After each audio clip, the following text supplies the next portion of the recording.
Have you bought anything today? A coffee? Some groceries or a book? It's rare to go 5 minutes online nowadays without being bombarded by an advert promoting a product. Each one looks so tempting, but which should we buy and which should we decline? The purchases we make shape the way we live our lives, and they shape our emotions too. On a simple level, purchases can make us happy or sad according to how useful they are to us. Now, obviously, each purchase is going to have a different effect on each individual, but my definition for a good purchase is one that makes us happier or one that adds something to our lives. This all started when I decided to enter the Robert Graves competition.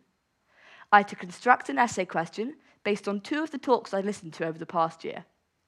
I went for economics and TP, making the question, how do purchases affect our happiness? When you buy something, dopamine is immediately released, giving the buyer a little boost of happiness. But this can often be short-lived, as I'll come to explain later. In the economics talk I listened to, I learned about the 2 types of decisions that we can make. The first accounts for 95% of all our decisions, and it's quick and impulsive. You might use this while answering 8 times 8, or deciding whether to pass or shoot in a game of football.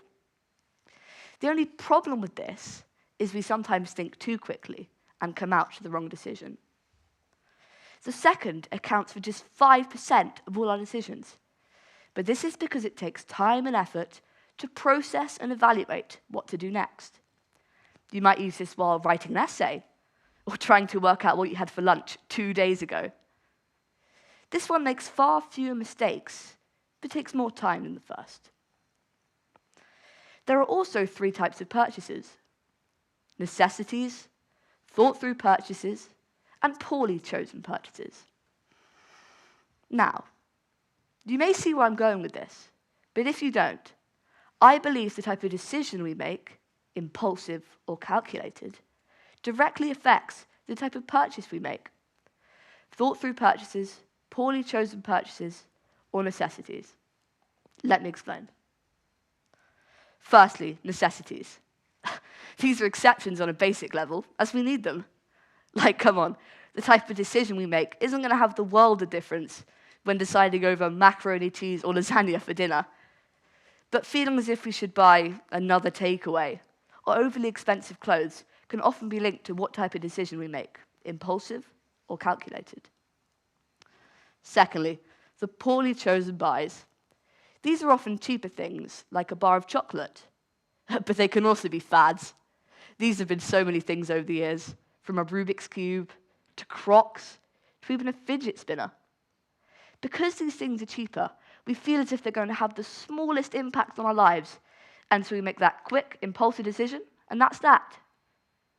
What we really should have been doing was thinking thoughts like, do I really need this? Or, what will this really add to my life? And lastly, the thought-through purchases. These are often more expensive things, like a house, a television, or even a family holiday. Because these things are so expensive, we feel as if they're going to have a huge impact on our lives. And they often do. But this means we take the extra time to process and evaluate if it's really the right choice for us.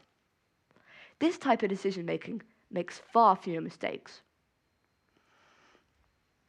So, why don't we use this type of decision-making for everything that we buy? Why don't we make sure every purchase we make is the right one for us? I mean, sometimes it only takes an extra 10 seconds to realize, how long am I really going to spend fiddling with this fidget spinner? Here are some real-world examples that might help you to relate. Clicking the Add More Toppings button on your pizza delivery, only to see a whopping $24.99 at the bottom of the bill. Choosing to customize something with your name for more money. Buying an air fryer, an ice cream maker, or even a panini maker that you know you won't really use enough to make it a worthy buy. And lastly, my personal favorite, buying a pair of overpriced sunglasses on holiday at an innocent-looking kiosk. All of these are prime examples of using that quick autopilot mode in our brain. But at the end of the day, what do each of them really add to our lives? Do they really make us happier? Or is it just short-term excitement after making a purchase? Here are some takeaways that you can use every day. Next time a choice comes your way, when you can either buy something or decline it, think, how would this really make me happier? Or what would this really add to my life? This will ensure you make the least mistakes possible when you buy things, and it will also ensure the things you do buy truly make you happier. Thank you for listening.